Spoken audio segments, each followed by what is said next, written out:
Back in the day when the radio played and CDs spun our nights away. From grunge to grooves and R&B, 95 was the place to be. We're digging deep, 1 week at a time. Every album, every rhyme. It's more than music, it's a vibe. Come with us, let's take that ride. 52/1995. We're bringing that year back alive.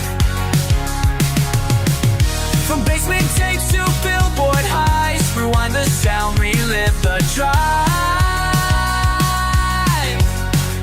Oh, 52/1995. Drop the needle, feel that jive. 1 year, 1 track at a time. Dive, yeah, let's dive. Spinning loud, feel the flash. Britpop dreams and alt rock crash. Hip hop truth, electronic night. Every beat still burns so bright. 52/1995. It's not just songs, it's a time capsule dive. Talking tunes that shaped our lives. Tune and turn up and ride that high, yeah. 52/1995. Weekly drops, we keep it live. Let's rewind the vibe.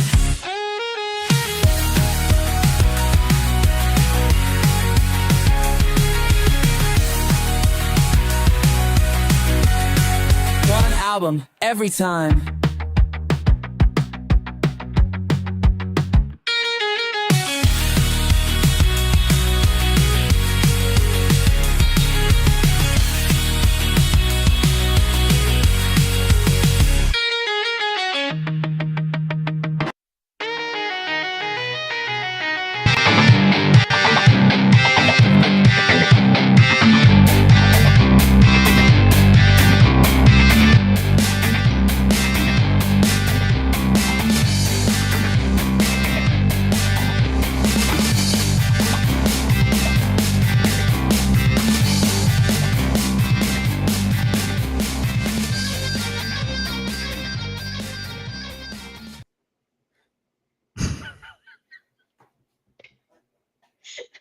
I felt that. Hello. Welcome to 52/1995, your live music conversation podcast.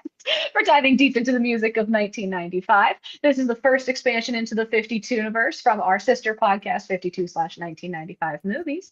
I am your host, Alyssa. I am joined as always by my co-host, Cody. Cody, say hello to everybody out there. Hi, people. Hi, people. Every month, sorry, not getting it off. Sorry, we're having a time. I'm so sorry. If you were here for the first time, usually not this chaotic.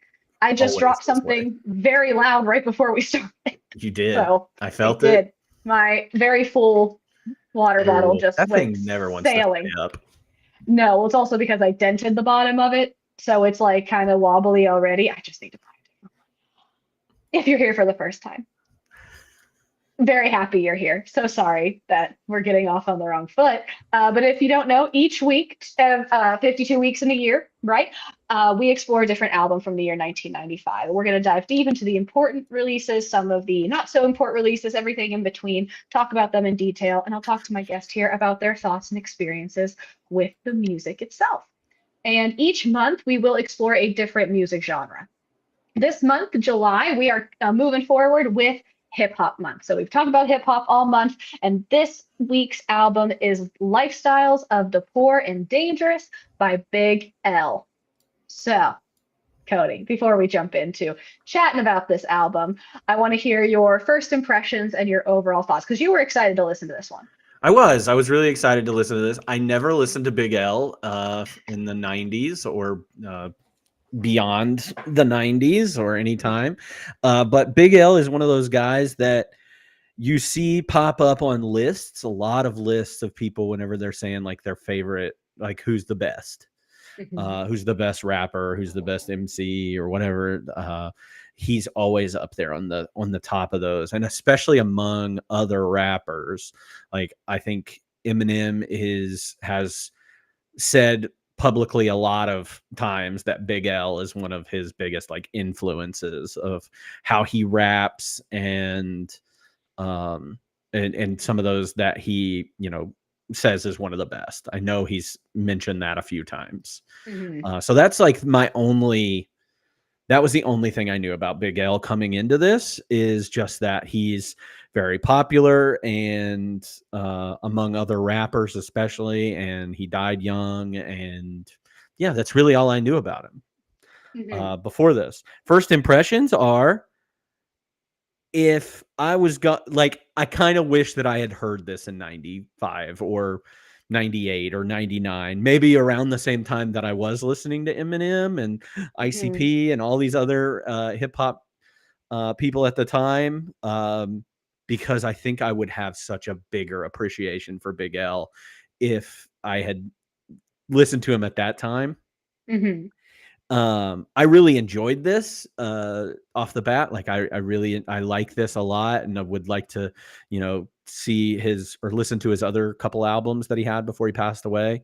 And but also, like, if I dig into the lyrics of things a little bit, doesn't necessarily like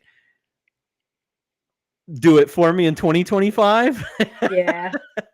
It's a hard take. I was trying to have this conversation with somebody earlier this week where I was like, you'll hear me bring up Eminem quite a few times, but like, Eminem is the exact same way as this guy, and the stuff that the subject matter that he says, some of the songs that he sing or that he raps are very similar to this. Whether it's violence on women or homophobia or any of that, like, Eminem's rife with all that stuff in the first 3 albums, and that's when I loved Eminem and knew all the lyrics and could sing everything. And with Big L, you get the same, like, you get the exact same, you see the influence right off the like. So I kind of wish that I had known about him earlier. Yeah, it's hard to, again, we grew up with Eminem. Like, Eminem was way more commercial than Big L. Big L, like, specifically wanted to put out a couple of commercial songs. This album in particular didn't really take off. It was popular enough, but as in the rap space, but not like the Billboard 100 or top 40 space. Eminem was a little more, I feel, widespread commercial on top 40 radio.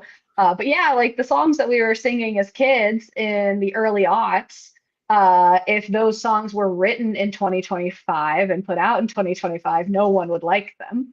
There's a nostalgia to them. They are of a time. And this Big L kind of falls into that space as well, unsurprisingly.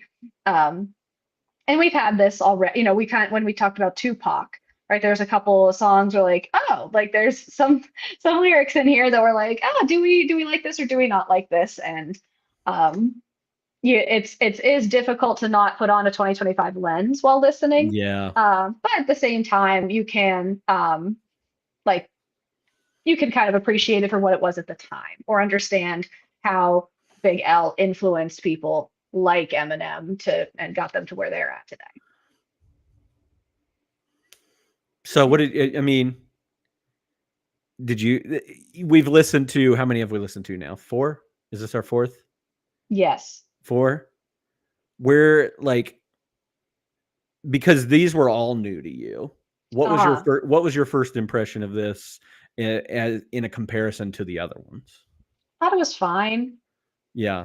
Like, unfortunately, yeah, my first impressions are kind of like, they're fine.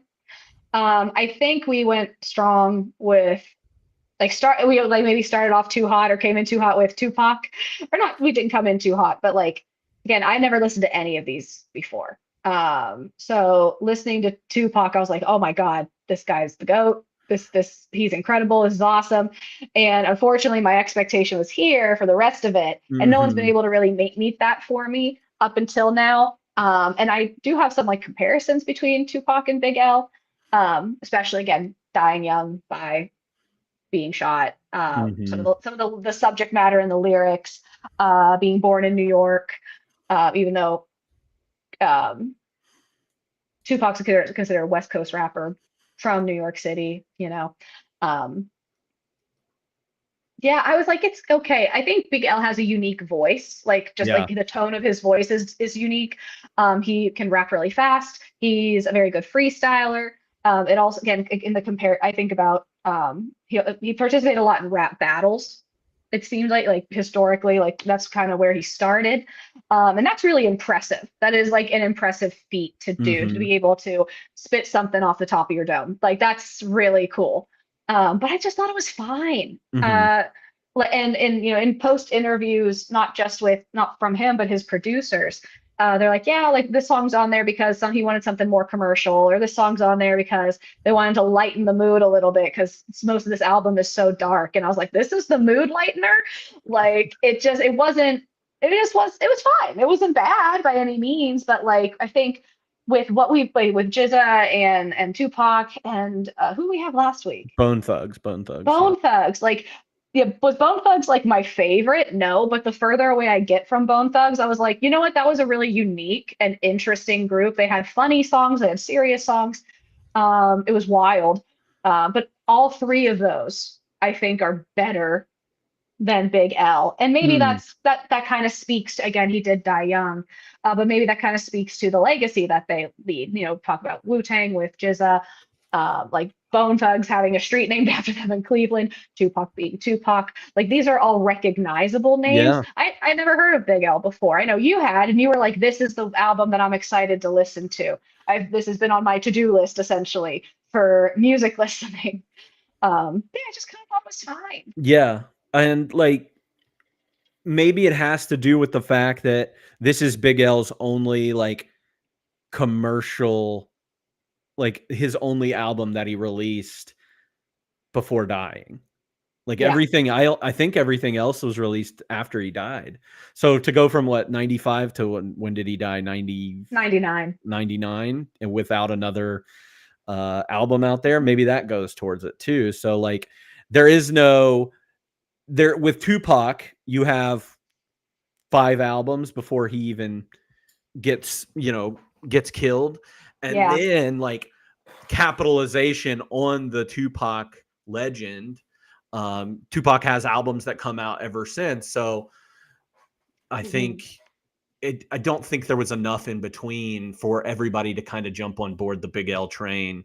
Yeah. Um, whereas Tupac had a lot already in the bag. So Yeah. Agreed. Could have been big. yeah. Could have been like really big. Like I would love, because again, when we listen to debut albums, like we had a whole month of debut albums, right? Um, we it's interesting to see the evolution of a band or an artist or a rapper or a singer. Like again, a few weeks ago, we listened to Blink 182, and like what a completely different trajectory they have been on since Cheshire Cat. Like and was Cheshire Cat bad? No. But was it who they are today and the group that they're known as and the impact that they have, the how large they are? No, Mhm. I wouldn't have guessed that from listening to Cheshire Cat. And we kind of miss out on this. Like Big L, like again, not a bad album, but maybe his second or his third would have been like really something. There have been some postmortem um, releases, none of which I have dug into, but it's interesting. Yeah, I saw he had one more like actual solo album, and it Okay. comes out in 2000. And then everything Okay. else are just like mishmashes of like that was an actual planned album was the one in Yeah. 2000, and then everything else is just like, oh, we had this, remixes or Hmm. um They put other. something out. Or family, I guess, his estate. Like they put something out like 2 months ago. The Mhm. mo- the most recent. I didn't know that this. I did not know that Big L had died because and I looked on Spotify first. Um, like going through like 2025. It's like, oh, 2025 release. Like he must still be touring. And then I went on the Wikipedia and I went, oh no, no, he's not. He's definitely not. I say, hot take from the chat. This is my favorite of the month, which, okay. I Why? And I don't mean that as like a negative way. I'm kind of curious, like, what about this album? Is it the freestyling? Is it the fast rapping? Is it his unique tone of voice? What is it about this album that you like best? Because I want to hear it. I want to be convinced. Like, I want to like this album more than I do, unfortunately. I think it's And not accounting for lyrics. I just saw that. oh yeah, not a But yeah, that makes sense. That makes sense. I also think, you know, maybe not, but so I like to listen to albums in its entirety. I like to go from beginning to end. I think a lot of the times it tells a story. I don't think this album needs to be entirely listened to all at once. Yeah, I can see that. I was just kind of like, by the end of it, I was like, I don't want to listen to anymore. I'm like, I want something different. I wasn't like itching for the next song to have the story fulfilled. I'm like, no, I get it. I understand what he's doing here. So I don't know. But any other things to say? Any other thoughts before we dive into this album? No, I don't think so. I think I'm ready to learn. All right. Well, this week's album is Lifestyles of the Poor and Dangerous by Big L. It is 12 songs long, 58 minutes. Not too shabby. A little bit about Big L. So Lamont Coleman is his name. Known professionally as Big L, was an American rapper, songwriter, and record producer. Emerging from Harlem in New York City in 1992, Big L became known among the underground hip hop fans for his freestyling ability. So that's kind of where he got his name from, where he got his reputation from. Fun fact, his first concert that he went to at 7 years old was Run DMC. His older brother took him, and he became obsessed with rapping and basically started to write poetry and write rhymes from there. So again, from 7 years old to where he was now. And of course, I'm like, Run DMC, that's kind of an awesome first concert to go to. I thought that was cool. In 1993, Coleman founded the Harlem rap group Children of the Corn. So we got another rap group situation happening here. And it's with Killa Cam, Murda Mase, Herb McGrath, Bloodshed, and then their producer. So quite a handful of people in there.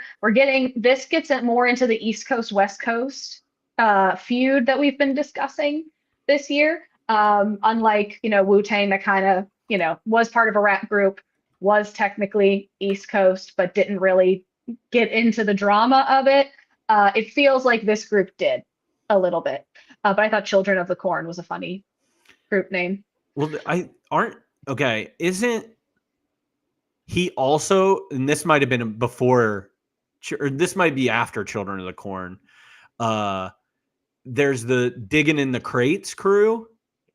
He had a lot of stuff before 1992. So this was Digging in the Crates crew was also formed in 92. And because I heard him talk, well, this is I had to dig into this a little bit, was that because he references Fat Joe in this stuff and and that's Fat Joe's crew is the Digging in the Crates crew, which also has Big L in it and a couple other guys. But so I was like, oh, crew? hey, Fat Joe, like, what are you doing? What are you doing in here, Lee? Yeah, well, I didn't really get into because he was involved. There was in another group. There was like the Devil Children. Yeah, there's another and but that one was only 3 people, and one of them went away. So then they were just a duo, and then that duo joined a group, and now that Children of the Corn was his group, he formed it. So any other group before that, I was just kind of he was part of it. He associated with them. Yeah, Fat Joe came up a lot in this research, and I was like, I know him. Well, but I was like, oh, was Big L in Terror Squad? Because that's Fat Joe's group that I knew of was Terror Squad, and because that's what Lean Back, he does that with Terror Squad, and I was like, oh, is he in? Yeah, there you go, Lean Back, and I was like, oh no, he's not. That's something completely different. Fat Joe wasn't a part of, or Big L's not a part of that, and it was a lot of crews in the little bit of research I saw.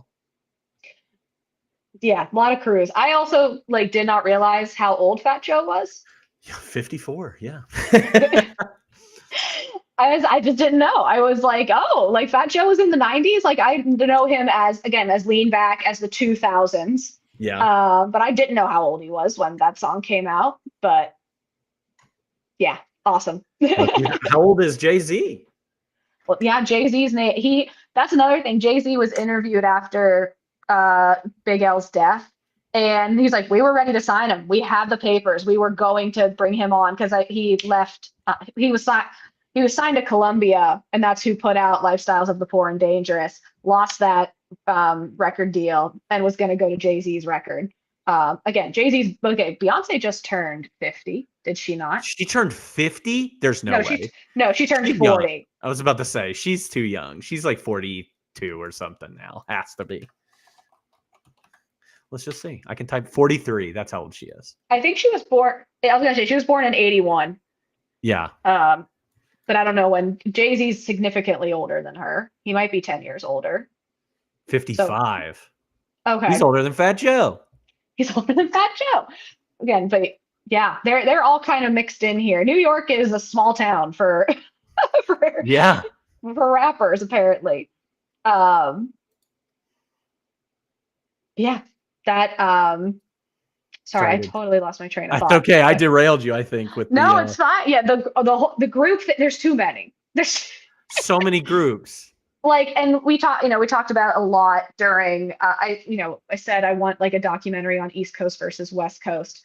I still want that documentary, but it's all the clans and the groups and the families and the unions within all of that. I'm like, it's too much. It's like cliques, right? Yeah. It's the popular kids and the nerds and who intermingles with who, and some people are friends and some aren't, and it's gangs in a way. And I'm like, I don't know. I just want East Coast versus West Coast. This is a full deep dive if you start to get into the groups. Yeah, I know you probably don't know anything about this, but like, if you know anything about Ken Burns, he's a famous documentarian.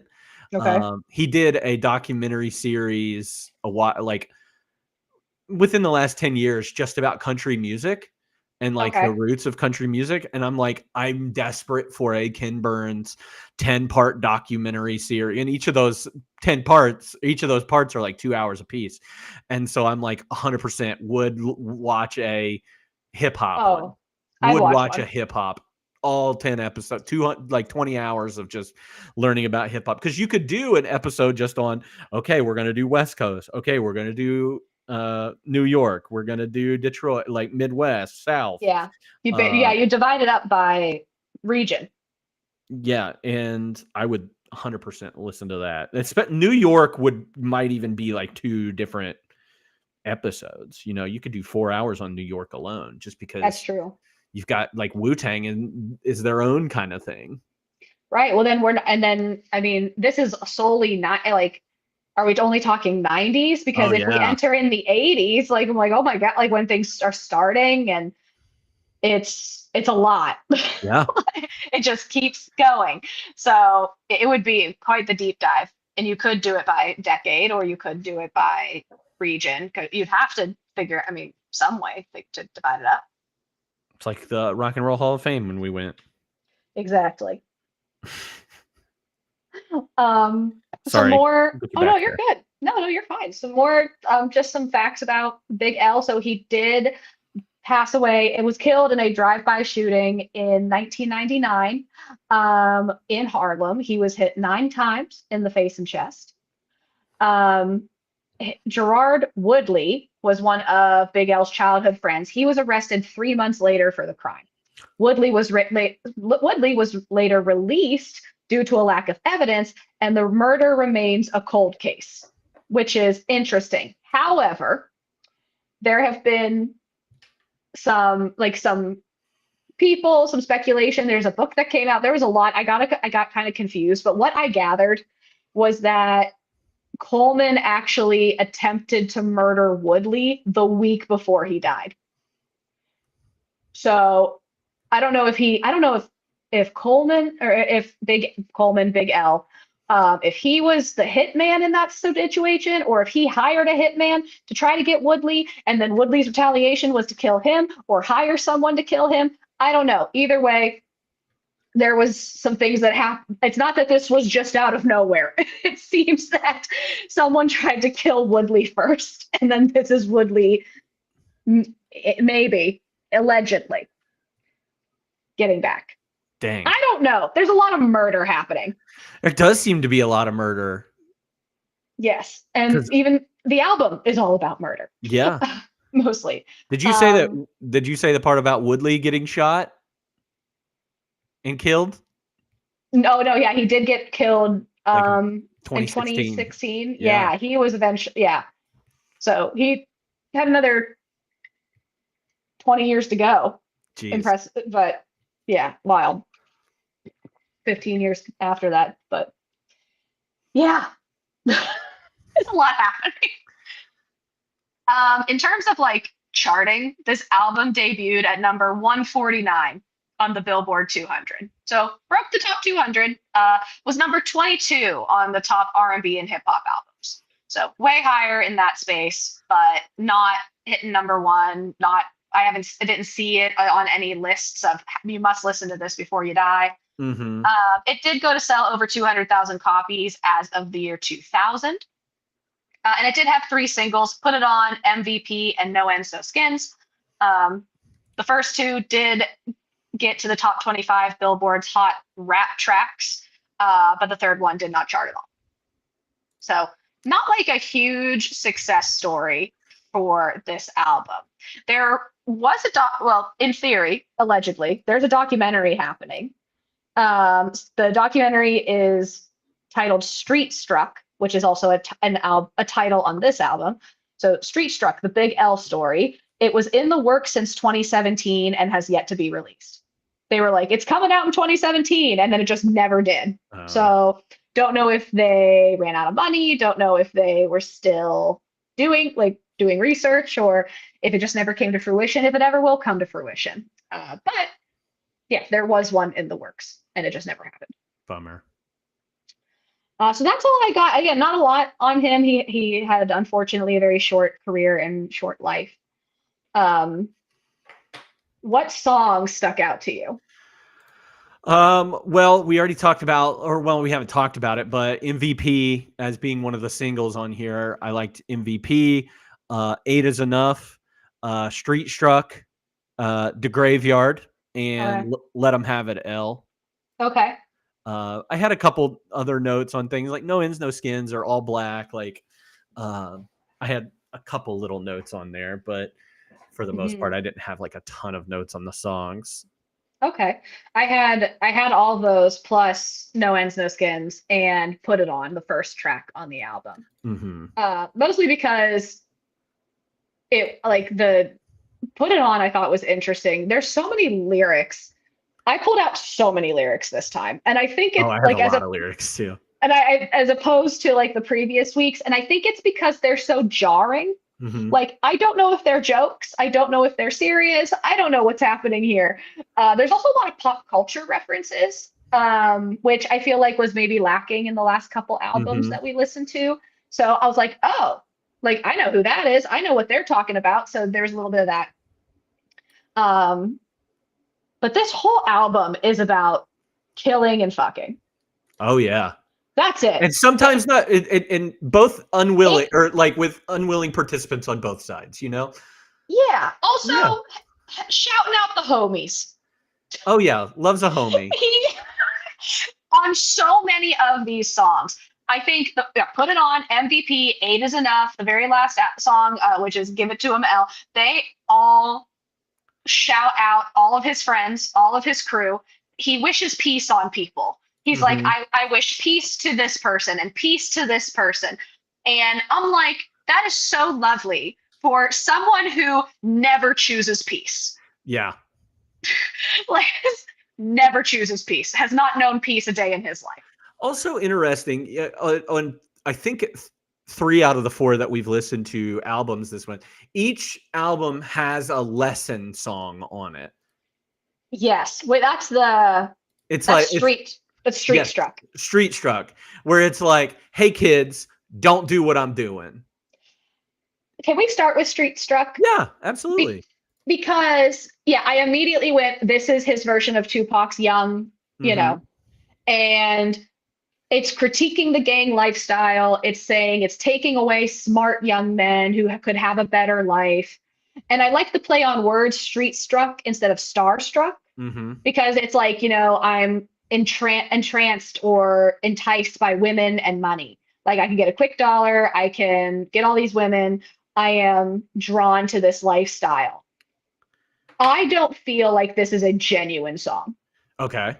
As opposed to Tupac, who is like, hey, I got into this because of the way I grew up. I had to do what I had to do. I'm encouraging you from a young age, don't do this. And like as a genuine warning, please do not get into this lifestyle. This one feels like I'm critiquing the lifestyle without actually telling you to not do it. Like, being part of complaining about work, right? Yeah. You complain about going to your job or your company or whatever, and you still go to work every day. You could exit at any time, but you don't. You just do it. That's kind of how this felt. It didn't feel as like strong-willed or as genuine as maybe like even the Bone Thug song. Like, that one even felt more like, I miss the people that passed away due to, these things. And that's really sad for me. And it's so horrible that these people die all the time. This one was just like, yep, I'm going to critique it and I'm still going to do it anyway. Like, Yeah. because he's the king of it almost. Like he's above it when he's really not. Well, and apparently, and you may have seen the same notes or whatever, but a guy from his crew, Lord Finesse, said that the record label pushed him to do this. Oh, I didn't know that. Yeah, to balance out the rest of the album, the being so dark. Yeah. And yeah, so that's according to an interview with Lord Finesse that so that might explain why it feels less or disingenuous Right. to you.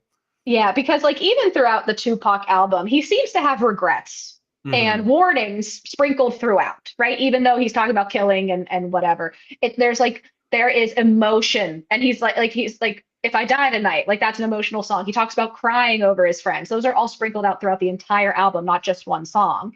This feels out of place. So that makes a lot of sense if the record company was pushing for it.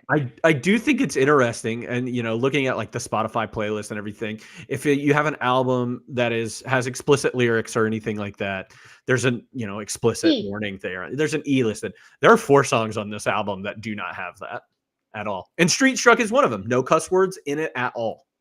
Fascinating. Which is so surprising when you hear the rest of the album. Yeah, which I guess, yeah, you're right there. I didn't pull any lyrics from Street Struck.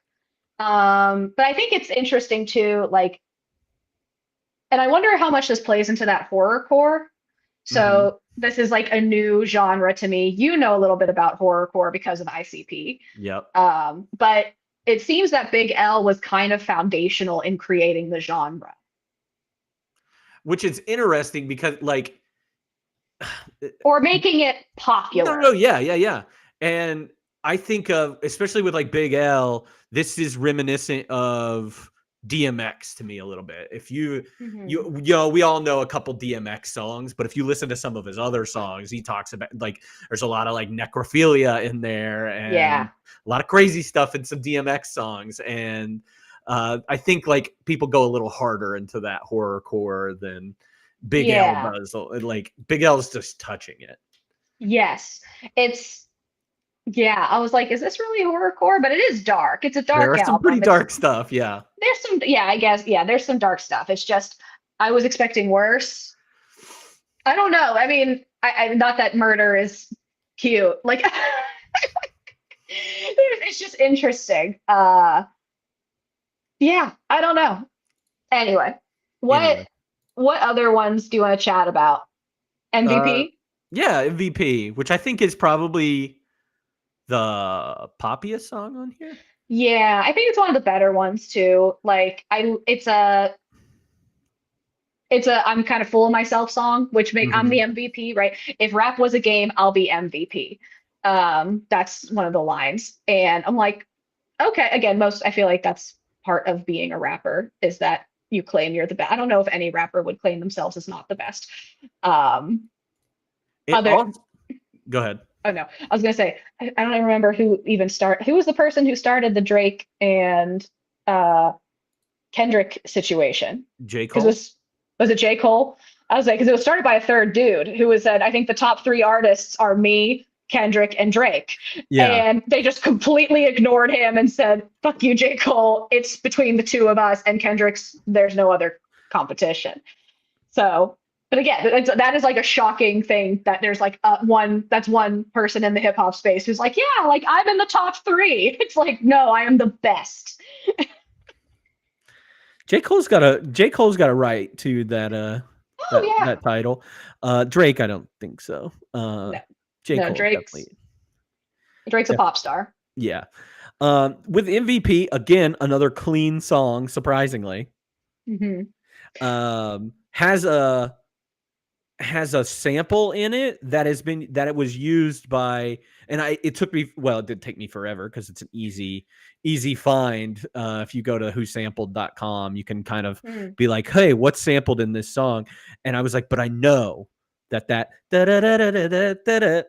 part of the song I had heard in another song, and another hip hop song, in fact, and I found it, and it's actually a Notorious B.I.G. song with Faith Evans called "One More Chance" or / "Stay With Me," which was released a year before this in '94. And I was like, yeah, that song. And then I think Ashanti uses it as well in a song called "Foolish." Oh yeah. So a very popular sample here. Yeah. But Big L toured with Notorious B.I.G. Yes. They're part of the cluster. The family. Yeah. I don't know. There's crews and there's groups and there's two, and then some people are in them and some aren't, but they're still friends. I don't understand. But you've definitely heard this "Foolish" song by Ashanti. Oh yeah, I know "Foolish." I'm like, Yeah. yes, done. That is the sample there. Yeah, Ashanti's more my speed. Yeah. Than Big L. But yeah, I liked MVP enough. Enough. I do want to talk about No Ends, No Skins. Yes, please. I am eager for this.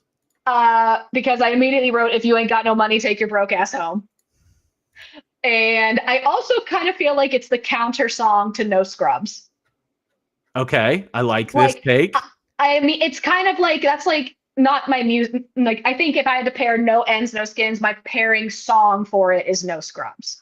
Okay. Because it's like No Scrubs is, I don't want no scrub. I don't want a guy who's not, she doesn't say just broke. It's like someone who doesn't provide, someone who lives at home with their mom and doesn't, and shows no love to their shorty. Like, I don't want to, like, you got to have one or the other. You can't do both. Yeah. So she's like, but yeah, like, I don't want a guy who doesn't have money. And then, so this song is like, all women want is a guy with money. And now that I'm rich, that's when they all come into me. And gold diggers. Yeah, gold digger. And yeah, I don't want to like this song. And I do think it has some of the funniest lyrics in the whole album. There's some good stuff in this song. The hook is so, like, the chorus is so funny. Like, yeah, if you got no money. Actually, it also reminded me of the verse in Bust a Move. If you got no money, then you got no car, then you got no woman, and there you are. And there you are. Some girls are sadistic, materialistic. Okay, I'm done. I think this one, the whole song. I think this song, No Ends, No Skins, has my favorite beat, or has my favorite sample in the background. It's very jazzy. I like it the most. And I feel like it is more of a early 90s than it is later 90s. Yeah. And obviously we were talking about 95, but this one feels a little bit more 91, 92, 93. And I really like that. But I love in the chorus that with the horns. I love that part. I think this one has my favorite track behind it. Yeah. I also think it's surprising that this song did not chart. Again, the lyrics are not great. Yeah. These are probably some of the worst. But for it to be put on a radio, But of all the songs, it kind of to me was the most like commercially catchy. It stuck out a lot. It has a chorus that's like a legit chorus that repeats. Um, This oh one yeah, I does, was just kind of surprised that it didn't chart. this one doesn't mention AIDS, so I'll give it money that, or I'll give it a points because it doesn't do that. Yes. Because he brings that up in like Yeah. 5 songs in the worst way. In the worst ways possible. Yeah. Some of those lyrics I have down, girls of the 90s ain't nothing but crooks. They want a drug True. dealer, not a scholar. And I'm like, sir. He's putting together some good poetry here.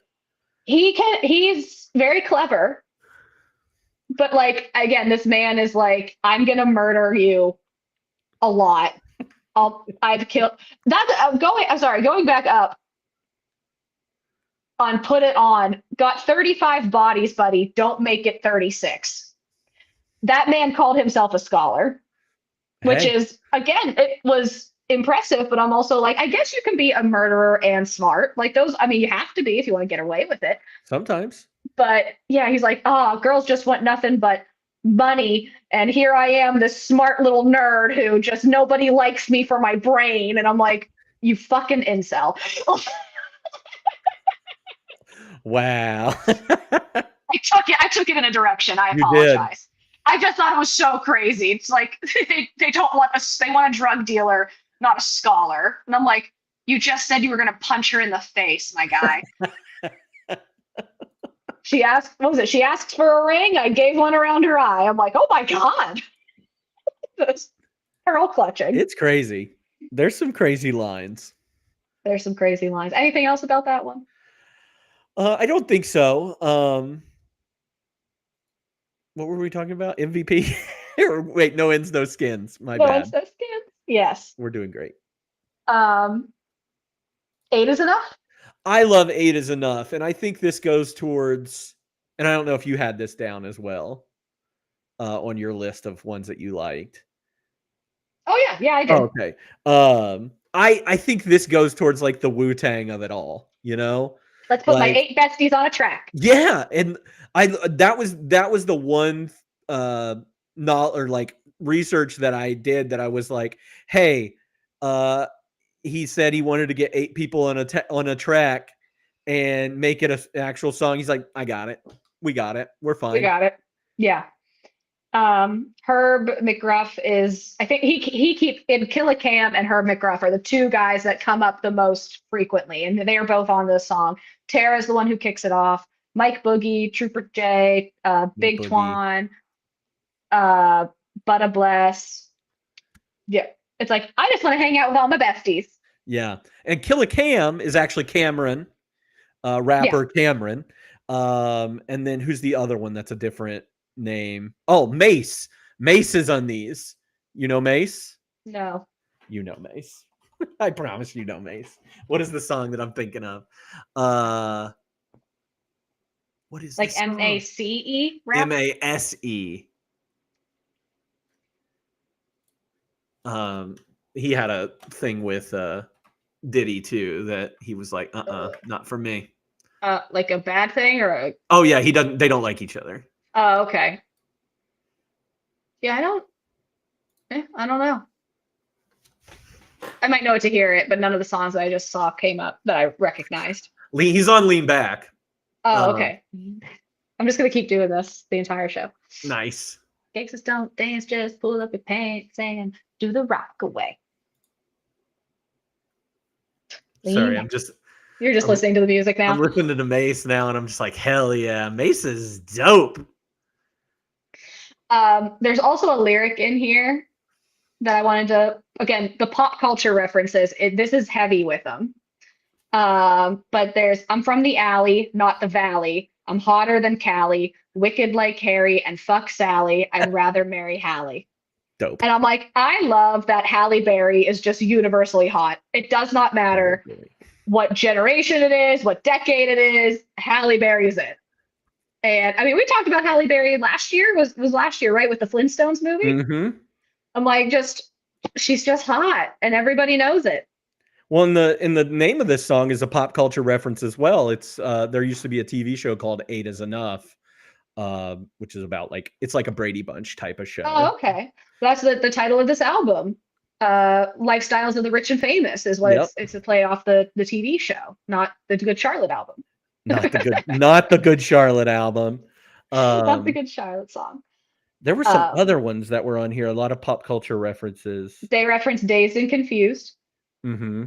Manute Um, Bol, who's a basketball player. yeah, there's a lot. It was pretty good. I like this one.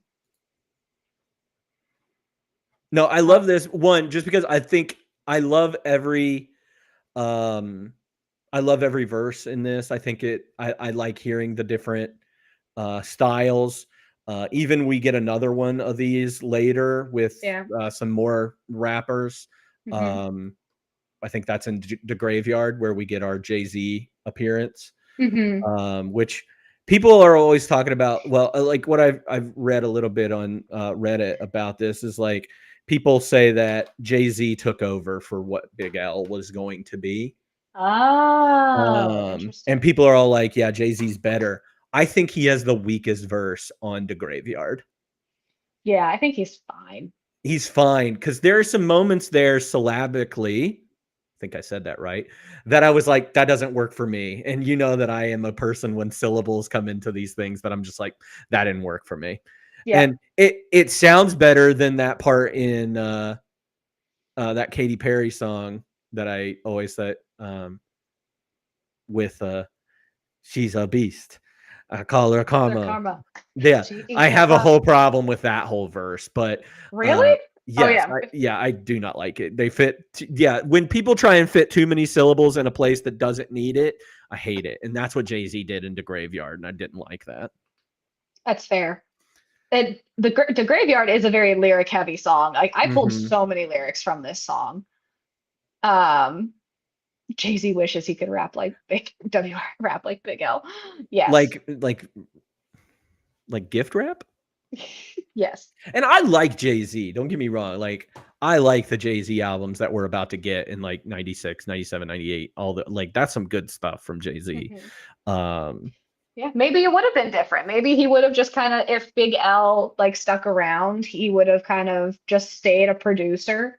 Or he mm, probably, still probably would have rapped, but I don't know. who knows, really? We'll never know.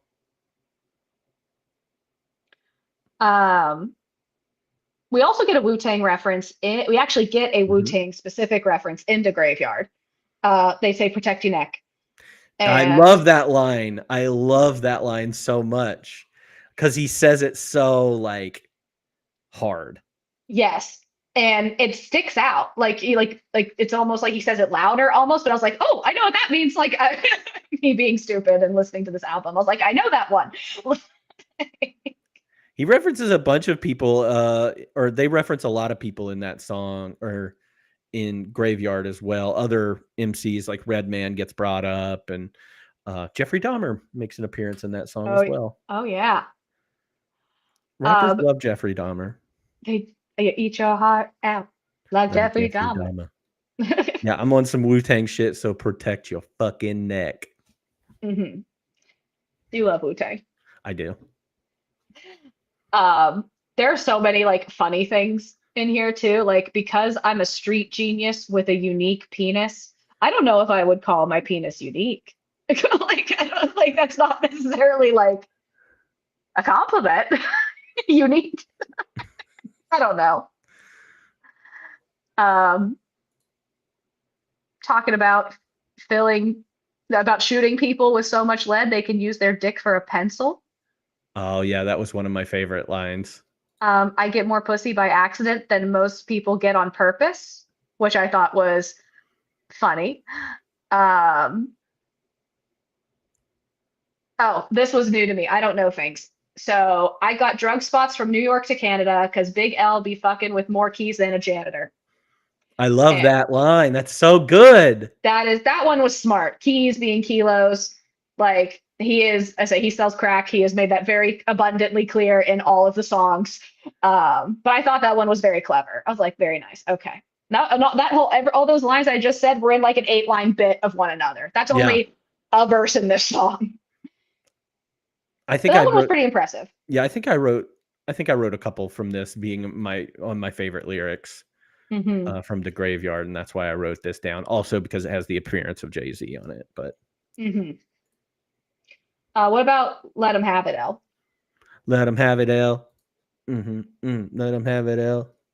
I thought this was a good ending to the album. Yes, that's why I think I put this one on here too, is because of the endings. We're always talking about bookends and complete albums and everything, and I did think, and in comparison to like Put It On, which is I think a good beginning to this album. I think that Let Hmm. 'Em Have It, L is a good ending to this album as well. And I again, just agree. pumping himself up.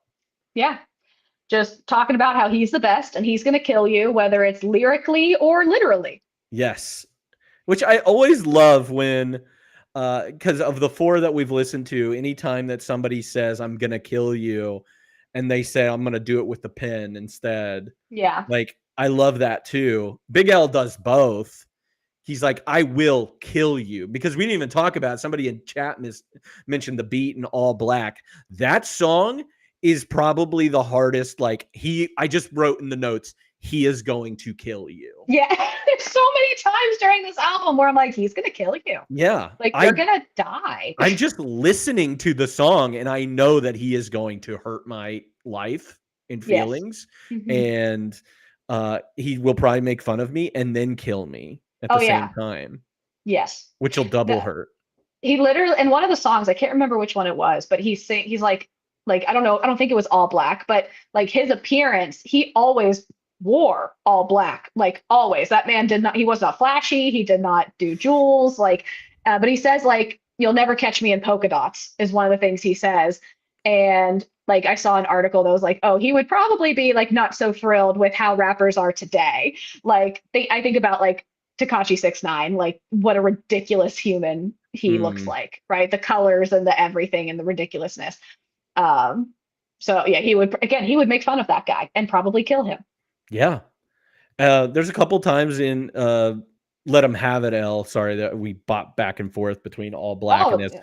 All Black 1 is a song that he's going to kill you, and he's talking about wearing all black because it's like he's attending a funeral.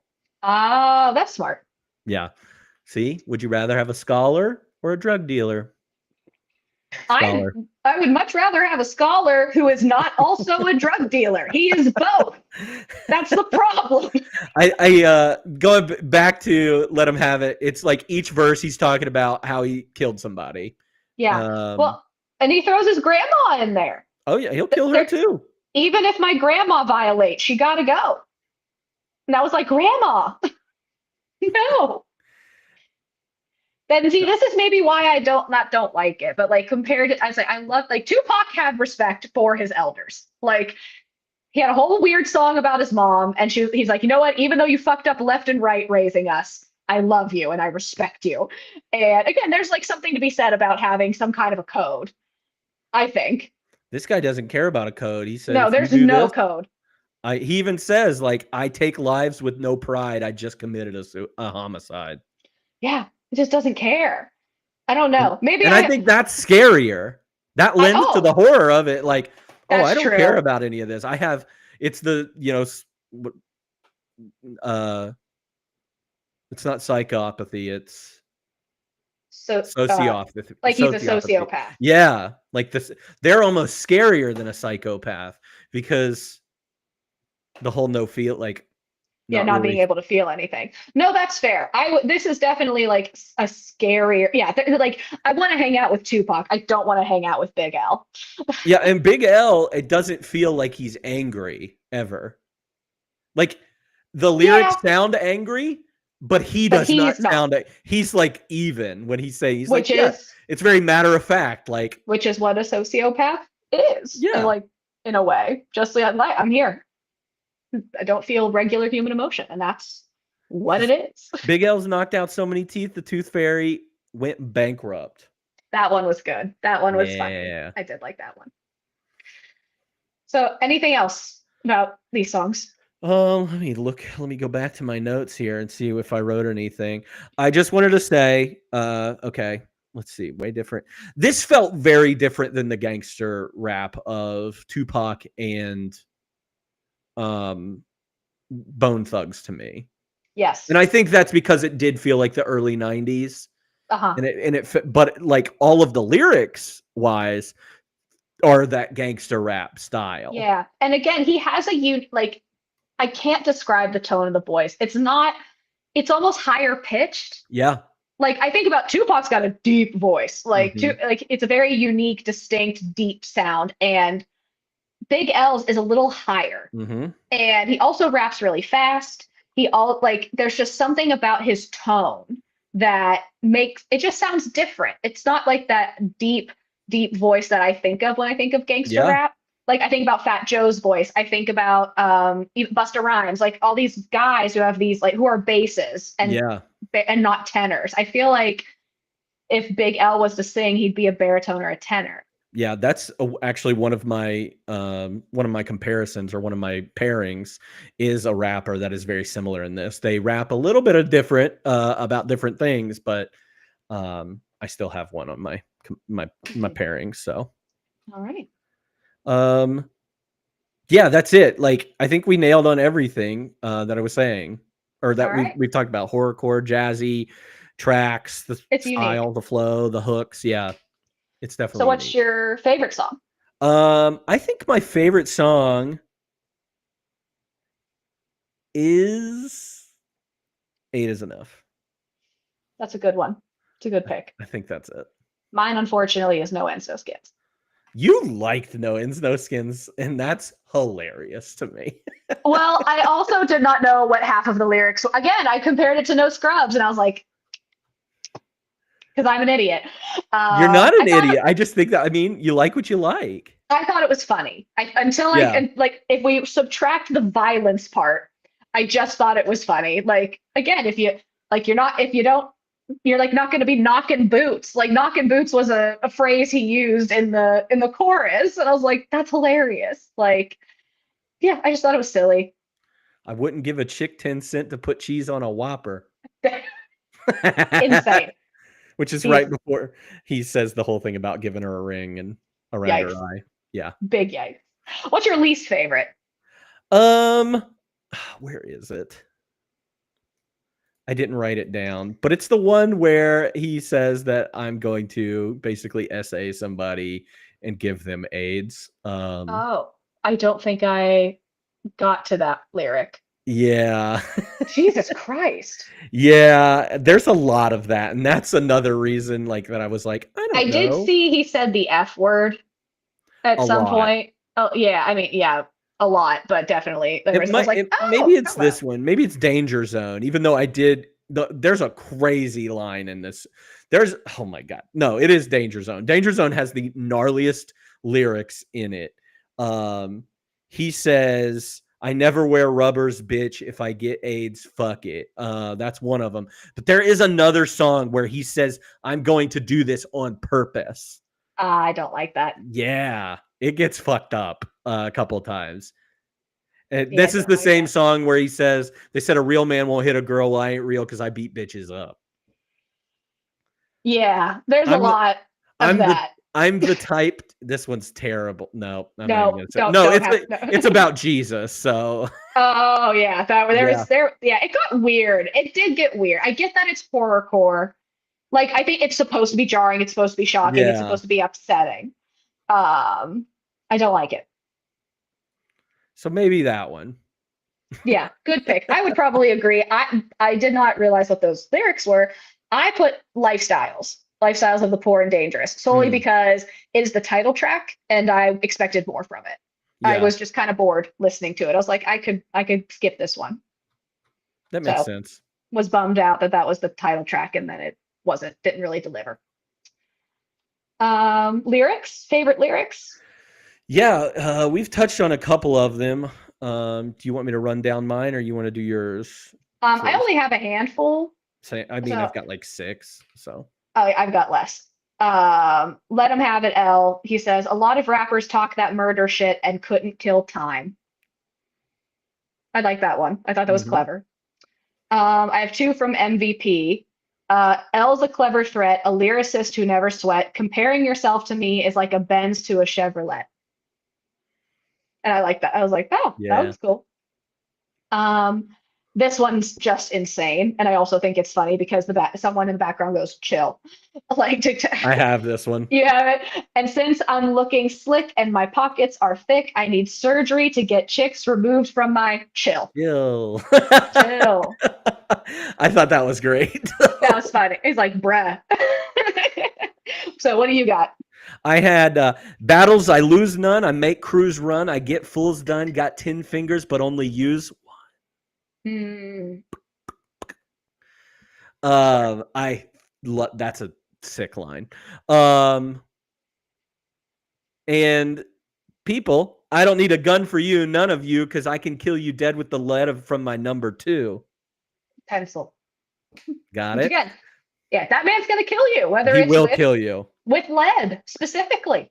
Don't try to test me because I can't stand testers. Fuck around. I'll introduce you to your ancestors. Oh, that one was good. I remember that one. Yeah.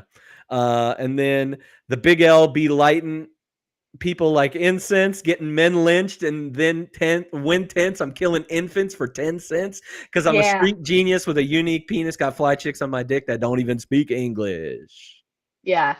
Didn't like any of that one. Love it. And then you said this one, filling people with so much lead they can use dick for a pencil. They can use their dick for a pencil. Yeah. Do I have? Yeah, I think that's all of them. I think that's all I got. There's so many. Yeah. Who are your pairings? All right. So Eminem is my ultimate pairing. I think Eminem and Big L, which I think I was wrong about Eminem referencing Big L as like his favorite rappers. Well, I had Eminem too. He pays tribute to him in the song Toy Soldiers. Okay. In the music video specifically. Yeah. But I think they are the same. Yeah. I maybe Big L has a more commercial career, if he doesn't die, and maybe him and Eminem go, collab together on some stuff too. But I think their styles are very similar. Eminem is another rapper that does have that higher tone. He's not the one that I was initially thinking of, but with the elements of horrorcore, with the lyrics that he has, whether it is, the misogynistic or the homophobic or the everything, they click together so well to me. Yeah. And they make it's jokes. And it's not very serious. Both fast rappers, both have a jokey sense to them, both have a violence in their songs too. I think they go hand in hand. Like, this is the most Eminem rapper that we've listened to. Or so. I agree. Jay-Z, I think as well, is a good one. The one that I was thinking of is Q-Tip. Okay. And Q-Tip was the not the main guy of Tribe Called Quest, but he does have solo albums. Q-Tip is a great lyricist, very intelligent. You want to talk about a scholar, Q-Tip is that, and has that higher register in his voice. I love Q-Tip. Can't push Q-Tip enough.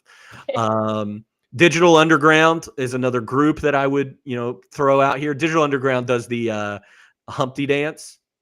Oh, yeah. Yeah, so that's what most people know Digital Underground from. But they are another crew, and they have funny songs, just like Humpty Dance. So Digital Underground. And then I had Public Enemy, but now I'm kind of coming back off of Public Enemy. I don't think that's a good pairing for this. So what about you? Sure. We had a lot of similar ones, Jay-Z and Eminem. I had Killa Cam specifically because and Fat Joe, just because they ran in the same crews. I also put Wu-Tang specifically because of the New York piece of it. A rap group coming from New York. But yeah, those were mine. Not too many. Yeah. Are you recommending this to a friend? Yeah, kind of. Like, yeah. If you need another hit of like what Eminem used to be, this is a good outlet for that. Like, hey, have you ever listened to Big L? If you like Eminem, you'll love Big L. If you like early Eminem, you'll love Big L. So anybody that's looking for that or chasing that dragon, yes, Otherwise, 2025, somebody new getting into hip hop. No, I No. can't. Yeah, I just said no. Yeah. Not for me. It's not. It's my least favorite of the month so far.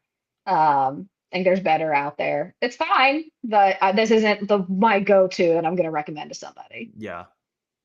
What's your star rating? I give it 4.25, which means it's the highest of the month for me. That's insane. That's actually crazy. I gave it a 2.5. Wow. That's agree to disagree. Yes, this is now a top 4 album for me of the year. That's deeply unfortunate. We can agree to disagree. That's wild. I'm kind of surprised. Like You Oasis.